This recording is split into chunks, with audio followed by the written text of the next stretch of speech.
अस्सलाम वालेकुम। नबी करीम सल्लल्लाहु अलैहि वसल्लम फरमाते हैं कि रोजे कयामत जब अल्लाह के सिवा किसी का साया न होगा तो अल्लाह ताला इन 7 कैटेगरी के लोगों को अपने साये में पनाह देगा। तो आइए जानते हैं उन 7 कैटेगरी में आने वाले खुशनसीब लोगों के बारे में।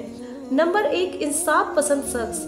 जो शख्स जिम्मेदार है लोगों के दरमियान फैसला करने में, चाहे वो बादशाह हो, लीडर हो, खलीफा हो या जज हो, अगर वो बिना किसी दबाव, लालच या तफरीक के इंसाफ करता है तो रोजे कयामत उस शख्स को अल्लाह के साये में पनाह मिलेगी।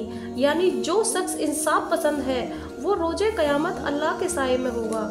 नंबर 2, जवानी में इबादत करने वाला शख्स। हुजूर फरमाते हैं कि जो शख्स अपनी जवानी शुरू होते ही अल्लाह की इबादत में लग गया हो, यानी जिस शख्स का लगभग 10 साल की उम्र से 30-35 साल की उम्र तक का वक्त अल्लाह की इबादत में गुजरा हो, रोजे कयामत अल्लाह उसे अपने साये में पनाह देगा। इसके लिए एक हदीस भी है, इंसान जन्नत में इस बिना पर भी दाखिल किए जाएंगे कि जो शख्स अपनी जवानी में खूबसूरत था और उसने अपनी जवानी शुरू होने से लेकर जवानी ढलने तक के वक्त को अल्लाह की इबादत में गुजार दिया, ऐसा इंसान भी जन्नत में जाएगा।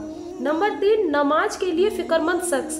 ऐसा शख्स जो एक नमाज से फारिग होते ही दूसरी नमाज की फिक्र में लग जाए, कहीं मेरी कोई नमाज कज़ा न हो जाए या छूट न जाए।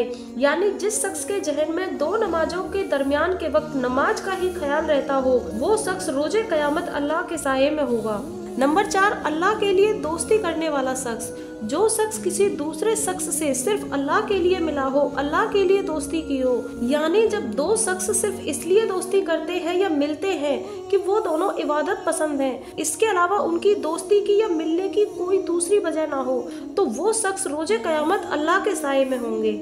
नंबर 5, ऐसा शख्स जो मर्तबे वाली खूबसूरत औरत की बदफैली वाली पेशकश को ठुकरा दे। जब कोई मर्तबे वाली खूबसूरत औरत बदफैली के इरादे से किसी शख्स को बुलाए और वो शख्स उसकी पेशकश को ये कहकर ठुकरा दे कि मुझे अल्लाह का खौफ है, तो अल्लाह उसे रोजे कयामत अपने साये में पनाह देगा। नंबर 6, तन्हाई में अल्लाह को याद करके रोने वाला शख्स। जब कोई शख्स तन्हाई में अपने जाने अनजाने में किए गए गुनाहों को याद करके अल्लाह से डरता हुआ रोता है और गिड़गिड़ाकर रब की बारगाह में माफी तलब करता है, अपनी बख्शीश की रो रो कर दुआ मांगता है, तो उस शख्स को अल्लाह ताला रोजे कयामत अपने साये में पनाह देगा।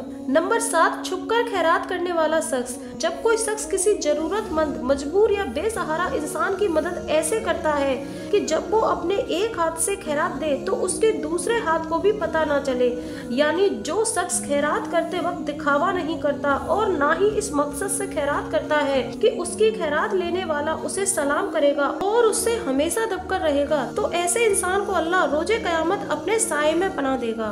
तो ए मोमिनो, इन 7 कैटेगरी के खुशनसीब लोगों में शामिल होने के लिए ये अमल करें। अल्लाह हमें रोजे कयामत अपने साये में पनाह दे। आमीन।